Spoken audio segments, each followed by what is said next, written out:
الحمد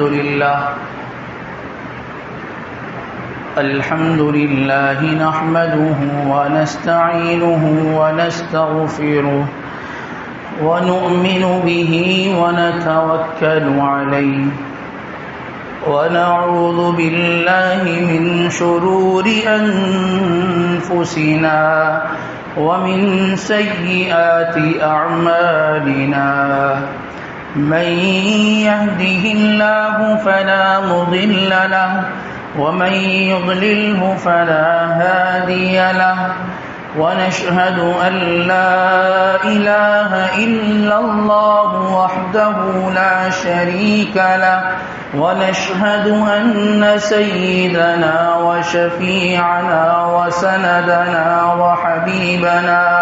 وحبيب ربنا ومولانا محمدا عبده ورسوله أما بعد فأعوذ بالله من الشيطان الرجيم بسم الله الرحمن الرحيم والفجر وليال عشر والشفع والوتر وقال النبي صلى الله عليه وسلم صيام يوم عرفة إني أحتسب على الله أن يكفر السنة التي قبله والسنة التي بعده أو كما قال النبي صلى الله عليه وسلم يا رب صل وسلم دائما أبدا على حبيبك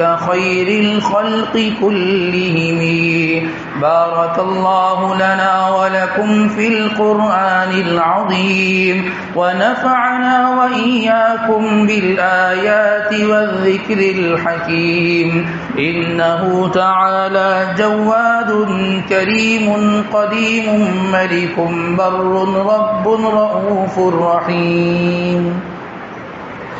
انتہائی واجب الاحترام معزز سامعین گرامی، عزیز برادران اسلام، السلام علیکم ورحمۃ اللہ وبرکاتہ. ذی القعدہ کی آج 25 تاریخ ہے. آج سے 4 دن یا 5 دن کے بعد یہ ذی القعدہ کا مہینہ پائے تکمیل کو پہنچے گا اور انشاءاللہ ذی الحجہ کا مہینہ جو ہے وہ شروع ہو جائے گا. اللہ تبارک و تعالیٰ سے دعا ہے کہ اللہ تبارک و تعالیٰ 7 خیریت کے اس مہینے کی تکمیل فرمائے اور 7 خیریت کے اللہ تبارک و تعالیٰ ذی الحجہ کا جو بابرکت مہینہ شروع ہونے والا ہے اللہ تبارک و تعالیٰ اس کو آغاز کرنے کی 7 خیریت کے اللہ توفیق نصیب فرمائے. اللہ تبارک و تعالیٰ نے کتنی یہ بہترین ترتیب رکھی ہے. رمضان مبارک کا مہینہ آتا ہے، رمضان کا جب اختتام ہوتا ہے تو عید ہوتی ہے، ایسا ہی ہے نا.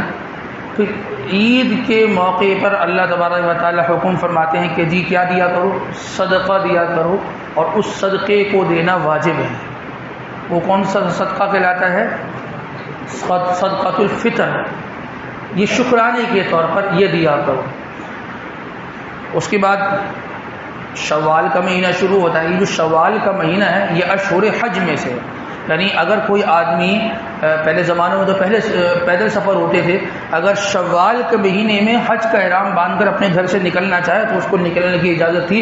یہ اشہر حج میں سے شوال ہوا، شوال کے بعد ذی القعدہ ہوا، اور ذی القعدہ کے بعد ذی الحجہ کا مہینہ شروع ہوتا ہے. اور جو ذی الحجہ کا مہینہ ہے اس کے ابتدائی جو 10 دن ہے، 10ویں دن اللہ تبارک و تعالی نے یہ عید الاضحیٰ رکھی. عید الاضحیٰ، عید الاضحیٰ یہ بھی ایک شکرانے کا موقع ہے، ایک شکر کا موقع ہے، ایک خوشی کا موقع ہے. اس کے اختتام پر بھی اللہ تبارک و تعالی نے اس دن کیا فرمایا کہ جب یہ تم خوشی مناؤ، جس طریقے سے عید الفطر میں تم نے خوشی منائی تھی تمہیں صدقہ دینا واجب تھا، تو اس خوشی کے موقع پر بھی تم نے صدقہ دینا ہے. وہ صدقہ رقم کی صورت میں تھا، یہ صدقہ قربانی کے جانور کے قربان کرنے کی صورت میں. تو اللہ کی راہ میں خرچ کرنے کی ترغیب دی گئی ہے. خوشی کا موقع ہو اللہ تبارک و تعالیٰ کے راہ میں خرچ کرو اور غریب و غربا کو نہیں بھولو. انسان خوشیوں میں بھول جاتا ہے تو اس موقع پر اللہ نے واجب قرار دے دیا گیا کہ عید الفطر ہو غریبوں کو دو, عید الاضحیٰ ہو ریفیزر کو دو. کس کو دینا ہے؟ غریبوں کو دے. غریبوں کو دینے کی ترتیب بنائی کہ اللہ کی راہ میں جو ہے وہ قربانی کے جانور کو جو ہے وہ ذبح کر کے اللہ کی راہ میں دو. ذی الحجہ کے جو ابتدائی 10 دن ہے نا, یہ انتہائی فضیلت والے 10 دن. قرآن پاک کے اندر اللہ تبارک و تعالیٰ فرماتے ہیں والفجر, قسم ہے فجر کے وقت کی. بعضوں نے لکھا ہے قسم ہے فجر کی نماز کی. دونوں مراد ہیں. فجر کی نماز بھی فجر کے وقت میں ہی ہوتی ہے تو بات ایک ہی ہے. قسم ہے فجر کے وقت کی یا فجر کی نماز کی. فرمایا وَلَيَالٍ عَشْرٍ, اور قسم ہے 10 راتوں کی. 10 راتوں کی. علماء یہ فرماتے ہیں کہ یہ جو 10 راتیں ہیں نا, یہ ذی الحجہ کے جو ابتدائی 10 دن ہیں, یہ ان 10 دنوں کی اللہ پاک نے قسم فرمائی. قسم انسان کیوں کھاتا ہے؟ سامنے والے کو یقین دلانے کے لیے, اپنی بات کی پختگی کے لیے کہ جی یہ بات جو کر رہا ہے یہ سچ کر رہا ہے, اس بات میں کوئی جھوٹ نہیں ہے, بھائی میں قسم کھا کر یہ بات کہتا ہوں. ایسا ہی ہے نا, سامنے والے کو یقین دلانا مقصود ہوتا ہے, اپنی بات کی پختگی مقصود ہوتی ہے. تو اللہ تبارک و تعالی کس بات کا یقین دلا ہے؟ یا اللہ پاک اپنی بات کو پختہ کرے, اس کی تو ضرورت ہی نہیں ہے. اللہ کی ہر بات وہ پتھر کی لکیر ہے. وَمَنْ أَصْدَقُ مِنَ اللَّهِ قِيلًا, اللہ سے زیادہ سچا اور کون ہو سکتا ہے؟ تو اللہ پاک یہ قسمیں کیوں کھا رہے ہیں؟ اللہ کو کیا ضرورت پڑی یہ قسم کھانے کی؟ تو علماء یہ لکھتے ہیں کہ جہاں اللہ تبارک و تعالیٰ کسی چیز کی قسم کھاتے ہیں تو اس سے مراد اس چیز کی فضیلت اور اہمیت کو ظاہر کرنا ہے. والفجر, قسم ہے فجر کے وقت کی, فجر کی نماز کی. چھوٹی اور معمولی چیز نہیں, عام چیز نہیں ہے. اللہ کی ذات, اللہ پاک اس کی قسم کھا رہے ہیں کہ یہ بڑی عظمت والا وقت ہے اور بڑی عظمت والی چیز ہے یہ فجر کی نماز کا وقت. وَلَيَالٍ عَشْرٍ, اور قسم ہے 10 راتوں کی, یعنی ابتدائی ذی الحجہ کے جو 10 دن ہیں اس کی اللہ پاک قسم فرمات کھاتے ہیں کہ یہ عام دن نہیں ہے, عام دنوں سے ہٹ کر یہ دن ہے. اللہ تبارک و تعالی نے موسیٰ علیہ السلام کو اپنے پاس بلایا اور وہاں اپنے پاس جو ہے وہ ٹھہروایا. 1 مہینہ جب آپ ٹھہر گئے نا تو اللہ تبارک و تعالی نے اس بات کا اظہار فرمایا کہ وَأَتْمَمْنَاهَا بِعَشْرٍ, آپ کیا کر لیجئے 10 دن اور بڑھا لیجئے, ٹوٹل 40 دن ہو جائیں گے. تو یہ جو 10 دن بڑھائے تھے, یہ ذی الحجہ کے ابتدائی 10 دن تھے, ان 10 دنوں میں اللہ تبارک و تعالیٰ نے فرمایا کہ تھوڑا سا مزید آپ قیام فرمائیے ہمارے پاس. اب ان 10 دنوں کی فضیلت کیا ہے؟ حدیث مبارکہ کے اندر آتا ہے, امام الانبیاء سرکار دو عالم صلی اللہ علیہ وسلم نے ارشاد فرمایا کہ ان 10 دنوں میں کیے جانے والے اعمال کے برابر کوئی اور عمل جو عام دنوں میں کیا جاتا ہے وہ کوئی برابر نہیں. یعنی ان دنوں میں کیا جانے والا عمل وہ اللہ تبارک و تعالیٰ کو پورے سال جو اعمال کیے جا رہے ہیں مختلف ایام میں سب سے زیادہ قیمتی یہ عمل لگتا ہے. تو صحابہ رضوان اللہ تعالیٰ علیہ مجمعین نے یہ سوال کیا کہ اے اللہ کے نبی, کیا اگر کوئی آدمی عام دنوں میں جہاد کرے تو کیا اس جہاد سے بھی افضل ان دنوں کی عبادت ہے؟ تو آپ صلی اللہ علیہ وسلم نے فرمایا ہاں, ان عام دنوں میں کیا جانے والا جہاد اس سے بھی زیادہ افضل ان دنوں کی عبادت ہے. اللہ یہ کہ کوئی آدمی ایسا جہاد کرے جس میں اپنا مال بھی قربان کر دے اور اپنی جان بھی قربان کر دے, پھر اس کا مقام جو ہے وہ ان دنوں کی عبادت سے بڑھ کر ہے, ورنہ ان دنوں سے بڑھ کر اور دنوں کی عبادت جو ہے وہ ہے ہی نہیں. یعنی کتنے یہ قیمتی دن ہیں. اچھا جی, کیا عبادت کیا فضیلت آئی ہے؟ آپ صلی اللہ علیہ وسلم نے ارشاد فرمایا کہ جو شخص ان 10 دنوں میں روزہ رکھتا ہے, ان 10 دنوں میں 10 سے مراد کی ابتدائی 9 دن ہے, 10ویں دن تو عید ہے, اور عید کا دن تو جو ہے نا وہ کھانے پینے کا دن ہوتا ہے کہ اللہ تبارک و تعالیٰ کی طرف سے ضیافت ہوتی ہے. تو جو ابتدائی جو یہ 9 دن ہے, یکم ذی الحجہ سے لے کر یہ 9 ذی الحجہ تک کی جو دن ہے, اس کے بارے میں آپ صلی اللہ علیہ وسلم نے ارشاد فرمایا کہ جو ان شروع کے 9 ایام میں روزہ رکھتا ہے, ایک روزے کا ثواب کیا ہے؟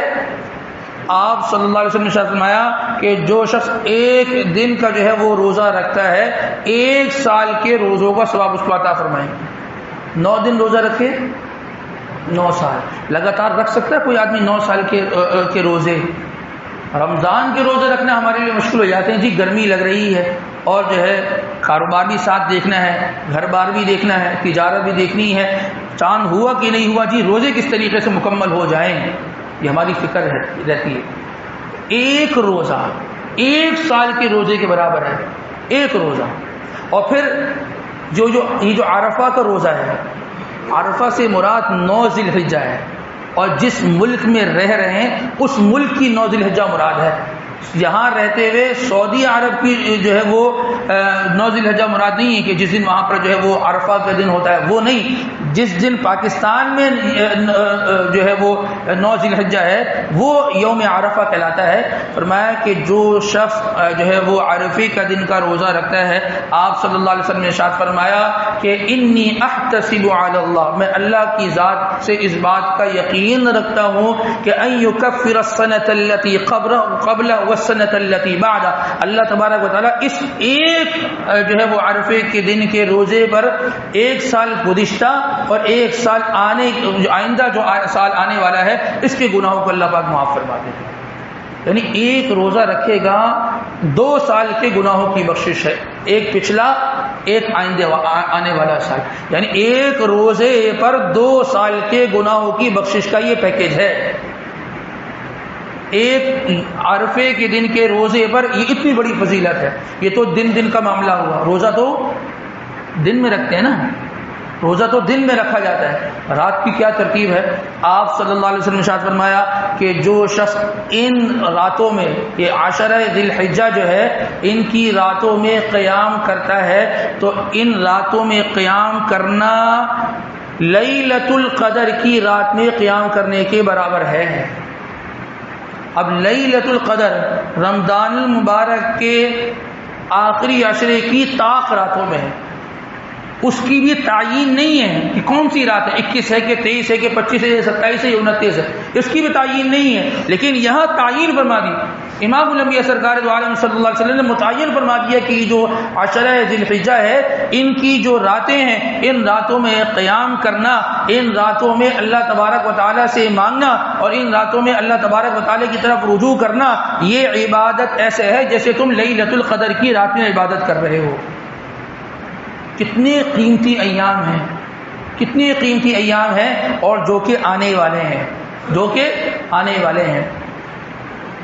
ان 10 دنوں کی ایک خصوصیت اور ہے، ان 10 دنوں میں اللہ تبارک و تعالی نے 2 ایسی خاص عبادتیں رکھی ہیں جو خاص عبادتیں پورے سال میں کسی اور دن نہیں کی جا سکتی۔ ایک عبادت حج کی عبادت ہے اور دوسری عبادت کس کی عبادت ہے؟ قربانی کی عبادت ہے۔ نماز وقت پر پڑھنا ضروری ہے، اگر نکل جائے کسی کی، اگر فجر کی نماز نکل گئی تو وہ ظہر میں پڑھ لے، وہ عصر میں پڑھ لے، مغرب میں پڑھ لے، عشاء میں پڑھ لے، اگلے دن پڑھ لے، پڑھ سکتا ہے نا، ٹھیک ہے نا۔ کسی کا رمضان کا روزہ چھوٹ جائے اور وہ رمضان کے بعد اس کو رکھ لے، زکوٰۃ سال مکمل ہونے پر ادا کرنی ہوتی ہے، نہیں کر سکا، 1 ہفتے بعد، 1 مہینہ لیٹ ہو گیا، 1.5 مہینہ لیٹ ہو گیا، لیکن اس نے زکوٰۃ ادا بعد میں کر لی، ادا ہو جائے گی۔ لیکن ان دنوں میں یہ جو 2 عبادتیں ہیں یہ انہی دنوں کے ساتھ خاص ہیں۔ حج، پورا سال آدمی عرفات کے میدان میں بیٹھا رہے، حج ہو جائے گا؟ حج نہیں ہو۔ پورا سال مینا کے میدان میں انسان اپنا خیمہ لگائے بیٹھا رہے، کیا اس کا حج ہو جائے گا؟ نہیں ہوگا۔ اس کے لیے ضروری کیا ہے، ان ایام کے اندر، یہ 8 ذی الحجہ سے لے کے جو حج شروع ہوتا ہے، ان ایام میں تم نے عرفات کی اور مینا کے مزدلفہ کے میدان میں جانا ہے، تب جا کے تمہارا حج ہوگا اور نہیں ہوگا۔ اور یہ دن گزر گئے تو اگر کسی کا حج رہ گیا ہو تو وہ جا کر حج کر سکتا ہے؟ نہیں ہوگا۔ انہی ایام کے ساتھ خاص ہے۔ قربانی کا عمل، قربانی کا عمل، پورے سال آدمی بکرے ذبح کرتا رہے، کیا قربانی کہلائے گی؟ صدقہ ہوگا اور دیگر آپ اس کو نام دے سکتے ہیں کہ خیرات ہو رہی ہے، لیکن قربانی نہیں ہوگی نا۔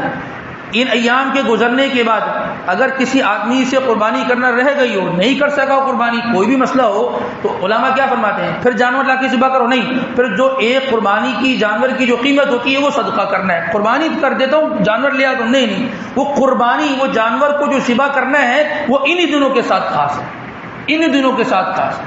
تو ان 10 دنوں کے اندر یہ جو 2 عبادتیں ہیں یہ انہی کے ساتھ خاص ہیں. تھوڑا سا آگے پیچھے بھی ہوگا یہ عبادت ادا ہو ہی نہیں سکتی. اور ایک اور عجیب بات، اگر ان دونوں عبادتوں کو جائزہ لینا، یہ جو حج کی عبادت ہے اور یا جو ہے وہ قربانی کی عبادت ہے، ان عبادتوں سے جو ایک بڑا ہمیں سبق ملتا ہے وہ اللہ کے حکم کی مکمل پیروی اور اتباع کا سبق ملتا ہے. وہ کس طریقے سے؟ انسان بیت اللہ میں نماز پڑھتا ہے، ایک نماز کا ثواب کتنا ہے؟ 1 لاکھ. مسجد نبی میں ثواب کتنا ہے؟ 50,000. وہاں پر بیت اللہ ہے، بیت اللہ کی زیارت کرے گا، مسلسل دیکھتا رہے گا، مسلسل ثواب ملتا رہے گا. ایسے ہی ہے نا، مسجد نبی میں امام الانبیاء سرکار دو عالم صلی اللہ علیہ وسلم کے روزہ اقدس میں جتنی مرتبہ حاضری دے گا اس کی الگ ہی بات ہے، الگ ہی معاملہ ہے. لیکن جب یہ عبادت کے ایام آتے ہیں، یہ جو حج کے ایام آتے ہیں، تو اللہ کا حکم ہے کہ بیت اللہ بھی چھوڑ دو، مسجد نبی بھی چھوڑ دو. صحیح ہے، یہاں کی نمازیں بھی چھوڑ دو، وہاں کی نمازیں بھی چھوڑ دو. کہاں چلے جاؤ؟ وہ میدان میں چلے جاؤ، میدان میں چلے جاؤ. یہ 1 لاکھ نماز چھوڑ دوں، 1 لاکھ نماز کا ثواب چھوڑ دوں، وہ 50,000 نماز کا ثواب چھوڑ دوں، جی چھوڑ دو. یہ ہمارا حکم ہے نا، ہمارا حکم ہے چھوڑ دو. اب تمہیں یہاں جانا ہے تو بھئی یہ تو زیادہ دیکھنے میں سوچنے میں فضیلت والی جگہ ہے. بیت اللہ ہے، اللہ کا گھر ہے، انبیاء نے تعمیر کیا ہے، یہاں کا ثواب تو اور ہے. بس ٹھیک ہے، یہ ہمارا حکم ہے کہ اگر تم نے حج کرنا ہوگا تم نے وہ میدان میں جانا ہوگا، وہاں خیموں میں رہنا ہوگا. بس یہ ہماری بات مانو گے تو حج کی عبادت ادا ہوگی. قربانی لے لیں، قربانی کا مطلب ہوتا ہے قرب سے نکلا ہے نا، اللہ تبارک و تعالیٰ کا قرب حاصل کرنا، اللہ کے قریب ہو جانا. تو ٹھیک ہے، اللہ کے قریب ہو جائیں گے، نماز پڑھ کے ہو جاتے ہیں، اللہ کی راہ میں مال خرچ کرتے ہیں. وہ جو لبرل لوگ ہیں نا وہ کہتے ہیں نا کہ یہ کیا ہو گیا کہ اتنے اینیملز کو جو ہے وہ دے آر کلنگ، ان کو مار رہے ہوتے ہیں اور ان کی جو ہے یہ کر رہے ہوتے ہیں، وہ کر رہے ہوتے ہیں. اللہ کا قرب حاصل کرنے کے لیے صدقہ کر دو، اللہ کا قرب حاصل کرنے کی تہجد پڑھ لو، اللہ کا قرب حاصل کرنے کے لیے جو ہے نا کسی جو ہے نا وہ یتیم کی شادی کروا دو، کسی کے گھر میں راشن ڈال دو. لیکن فرمایا کہ نہیں، قرب ہمارا اگر حاصل کرتے ہو نا تو تمہیں ان دنوں کے اندر جانور کو ذبح کرنا ہوگا. بس جانور بہت ذبح ہو رہے ہیں، لوگوں کو بہت گوشت مل رہا ہے، تو کیا میرا کرنا ضروری ہے؟ جی ہاں، آپ کا بھی کرنا ضروری ہے. کیوں؟ کیونکہ تمہارے رب کا حکم ہے. یہ اتباع، یہ بڑا سبق ملتا ہے حج اور یہ قربانی سے کہ دیکھو جو ہم نے کہہ دیا وہ تمہیں کرنا ہے. تمہاری کامیابی، تمہاری نجات ہمارے حکم کے ماننے میں ہے. مانو گے تو کام بنے گا، نہیں مانو گے تو کام نہیں بنے گا. جس طریقے سے ان 2 عبادتوں میں ہے نا، ایسے ہی بقیہ عبادت میں بھی. نماز سمجھ میں آتا ہے تب بھی پڑھنی ہے، نہیں سمجھ میں آتا تب بھی پڑھنی ہے. ہمارا حکم ہے نا، ہمارا حکم ہے. حسن اخلاق، اچھے اخلاق سے بات کرنا، نہیں اس سے تو یہ تو لائق ہی نہیں ہے، اس لائق کہ اس سے اچھے اخلاق میں بات کی جائے. بھائی ہمارا حکم ہے، تم نے ہر ایک سے اچھے اخلاق سے بات کرنی ہے تو کرنی ہے، بس ختم. تمہیں سمجھ میں آئے تب بھی صحیح، سمجھ میں نہ آئے تب بھی صحیح. تمہارا دل مانتا ہے تب بھی صحیح، دل نہیں مانتا تب بھی صحیح. طبیعت پہ بھاری محسوس ہوتا ہے تب بھی کرنی ہے، اور طبیعت پہ بھاری نہیں بھی ہوتا تب بھی تم نے ہماری یہ بات کو ماننا ہے، ہماری اتباع کرنی ہے. یہ ہے میسج، یہ ہے پیغام. ہم نے جو کہہ دیا وہ کہہ دیا. جیسے وہ اللہ کا حکم ہے نا حج کرنا، ہر آدمی تڑپ رہا ہوتا ہے کسی طریقے سے پہنچ جاؤں، یہ بھی اللہ کا حکم ہے. اسی اللہ نے فرمایا ہے نا، اسی نے حکم دیا ہے نا. لیکن یہ جو فرق رکھا جاتا ہے، ایک حکم کو مانوں گا جیسے کہیں گے ویسے مانوں گا، تو دوسرا حکم کا کیا کرنا ہے؟ سینکڑوں احکامات ہیں صبح سے لے کر شام تک، ان کو ہم نظر انداز کر رہے ہوتے ہیں، ہم ان کو نظر انداز کر رہے ہوتے ہیں. تو یہ ان 10 دنوں کے اندر یہ 2 خاص عبادت ہیں جو ان 10 دنوں کے ساتھ خاص ہیں، نہ ان سے پہلے کر سکتے ہیں نہ ان کے بعد کر سکتے ہیں. اسی کے ساتھ ساتھ ان 10 دنوں کے آنے سے پہلے جب یہ 10 دن ان کا چاند نظر آ جائے 10 ذی الحجہ کا، تو ایک عمل کیا ہے؟ ان سے پہلے پہلے اپنے ناخنوں کو اور اپنے بال وغیرہ کو انسان صاف کر لے، کتروا لے۔ ان 10 دنوں کے اندر جو ہے وہ نہ بال کاٹے، نہ جو ہے وہ ناخن وغیرہ کاٹے، یہ انسان اس کا جو ہے نا خیال رکھے۔ لیکن اس میں دو باتیں عرض کرنی ہے۔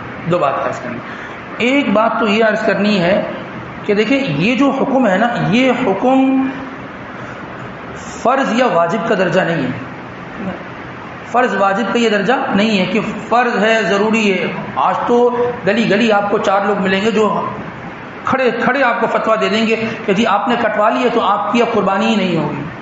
یہ فرض واجب کا درجہ نہیں ہے۔ کوشش کرے کہ بھئی یہ مستحب عمل ہے، ایک افضل عمل ہے، انسان ہر آدمی اس پر عمل کرے، نیکی کا کام ہے، ہر آدمی نیکی کرے، ٹھیک ہے نا۔ یہ فرض واجب کا درجہ نہیں ہے۔ اب ایک آدمی ہے کہ جس کو ناخن کاٹنے کا موقع نہیں ملا، ٹھیک ہے، اس کو بال کٹوانے کا موقع نہیں ملا، اب وہ پورے 10 دن تک ہوش بنا گھومتا رہے، یہ زیادہ اچھا ہے؟ یہ صاف ستھرا بن کے گھومتا رہے، یہ زیادہ اچھا ہے؟ بڑے بڑے ناخن لے کر گھومتا رہے، اس میں گندی گندی کالک لے کر گھومتا رہے، یہ زیادہ بہتر ہے؟ یہ صاف ستھرا رہنا زیادہ بہتر ہے؟ کوشش تو کریں کہ ان 10 دنوں کے آنے سے پہلے پہلے انسان ان چیزوں کا اہتمام کرے۔ لیکن اگر کسی سے رہ گیا کہ بعض جو ہے ایسے ہوتے ہیں کہ جی کہتے ہیں کہ جی ابھی تو صحیح ہے 10 دن تک چل جائیں گے، لیکن وہ چوتھے پانچویں دن دیکھتے نہیں جی بہت بڑے ہو گئے ناخن، تو ان کو چاہیے کہ اس کو کاٹ لے۔ یہ فرض یہ واجب کا درجہ نہیں ہے۔ ایسا ہرگز نہیں ہے کہ جس آدمی نے اپنے ناخن کٹوا لیے، یہ کاٹ لیے، یا بال کٹوا لیے، یہ کوئی بھی معاملہ کر لیے تو اس کی قربانی نہیں ہوگی، ایسا نہیں ہے۔ اتنا مشکل دین نہیں ہے، اتنا مشکل دین نہیں ہے۔ تو اس پر ہر آدمی کوشش کرے، عمل کرے۔ لیکن اگر کسی کے ساتھ کوئی مسئلہ ہو، کسی کے سر میں کوئی بیماری ہو، بال کٹوانے پڑ جائیں یا کوئی چوٹ وغیرہ ایسی لگ جائے کہ اس معاملہ کو کریں، وہ کہے کہ جی نہیں جی وہ تو قربانی نہیں ہوتی ہے، کیونکہ وہ گلی میں ایک صاحب رہتے ہیں، انہوں نے یہ بات کہہ دی تھی۔ تو بھائی تو یہ دین جو ہے وہ اتنا مشکل دین نہیں ہے، تو اس کو یہ سمجھ لینا چاہیے، کوشش کریں سب عمل کریں۔ لیکن اگر کسی کو ضرورت پڑ جائے تو وہ کاٹ بھی سکتا ہے، ناخن کو تلاش بھی سکتا ہے، تو اس کی اجازت ہے۔ ایک چیز یہ۔ دوسری چیز جو ذکر کرنی ہے وہ یہ ذکر کرنی ہے، یہ چیز ہماری یہاں مخصوص ہو گئی ان لوگوں کے ساتھ کہ جو قربانی کرے وہ جو ہے اپنے ناخن وغیرہ یا بال وغیرہ جو ہے نا وہ نہ کاٹے، ٹھیک ہے جی، ایسا نہیں۔ جو قربانی کرے وہ بھی اس کا اہتمام کرے، اور جو قربانی نہیں کرتا نا وہ بھی کوشش کرے کہ اپنے نے ان دنوں میں نہ ناخن کاٹے نہ اپنے بال وغیرہ کٹوائے۔ اس کا جو تعلق جو کانٹیکٹ ہے نا لوگ جوڑتے ہیں قربانی کے ساتھ، اس کا تعلق وہ حاجی کے ساتھ ہے، حاجی کے ساتھ ہے۔ حاجی جب ان دنوں کے اندر احرام باندھتا ہے تو احرام باندھنے کے بعد نہ وہ ناخن کاٹ سکتا ہے نہ وہ بال وغیرہ کاٹ سکتا ہے، ٹھیک ہے نا۔ تو اب ہمیں موقع نہیں مل سکا کہ ہم وہاں بیت اللہ کی زیارت کو جائیں اور وہاں پر احرام باندھ کر حج کریں، نہیں مل سکا حج کا موقع۔ لیکن اس بات کی انسان کوشش کرتا ہے کہ جس طریقے سے حاجی وہاں رہتے ہیں ہم ان کی مشابہت اختیار کر لیں، ہم ان جیسا عمل تو کر لیں نا، ٹھیک ہے جی، ان جیسا عمل کر لے تو ممکن ہے جیسے اللہ تبارک و تعالیٰ اس حاجی کی اس احرام میں وہاں جا کر اللہ پاک مغفرت فرما دیں گے، تو اللہ پاک ان کی مشابہت اختیار کرنے میں میری بھی یہاں مغفرت فرما دیں۔ تو یہ جو ناخن اور بال کا تعلق ہے یہ قربانی کے ساتھ نہیں ہے، اس کا تعلق وہ حاجی کے اس عمل کے ساتھ ہے۔ تو اس بات کی انسان کوشش کرے کہ اپنے آپ کو حاجیوں کی مشابہت کے ساتھ اپنے آپ کو جوڑ لے، اور اللہ تبارک و تعالیٰ سے یہ بارہا دعا کرتا رہے کہ اللہ تبارک و تعالیٰ میں نے ظاہری حالت ان جیسی بنا لی، اور تو جیسے آپ ان کے ساتھ معاملہ کریں کہ اللہ میرے ساتھ بھی آپ جو ہے وہ معاملہ کریں۔ تو یہ ان 10 دنوں کے جو فضائل تھے، ان میں کرنے والے جو کام تھے وہ ہم نے آپ کے سامنے ذکر کر لی ہیں۔ اس بات کی کوشش کریں کہ یہ جو ایام آ رہے ہیں ان میں بھرپور جو ہے وہ عبادت کا اہتمام کریں۔ ابھی سے انسان اپنے آپ کو ان کاموں کے ساتھ لگا دے، عبادت کے ساتھ اپنے آپ کو جوڑ لے گا تو انشاءاللہ ان 10 دنوں کے اندر انسان عبادت پر کھڑا ہو جائے گا، جم جائے گا۔ ایک آدمی کسی جگہ ٹیسٹ کے لیے جاتا ہے نا تو یہ نہیں کہ وہیں جا کر ہی بیٹھ کر شروع ہو جاتا ہے، پہلے سے پریکٹس کرتا ہے۔ تو ہماری پریکٹس نہیں ہے، ہم پریکٹس میں نہیں ہیں۔ وہ رمضان میں پریکٹس تھی وہ ختم ہو گئی، اب ہم کسی اور راستے میں دوبارہ اپنے آپ کو لے کر آنا ہے۔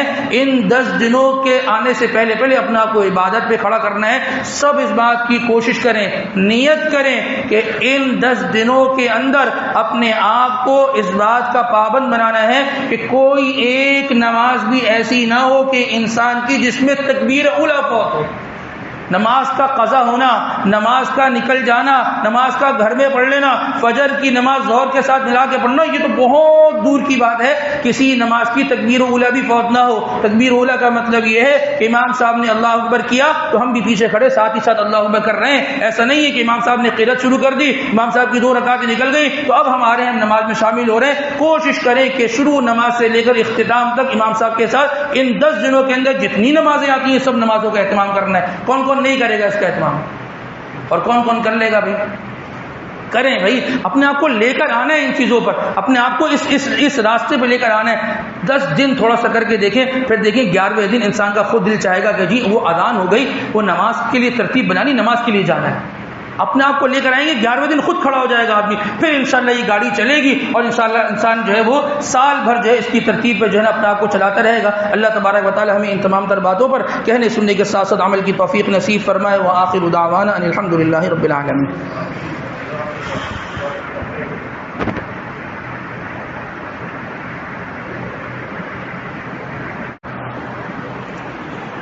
الحمد لله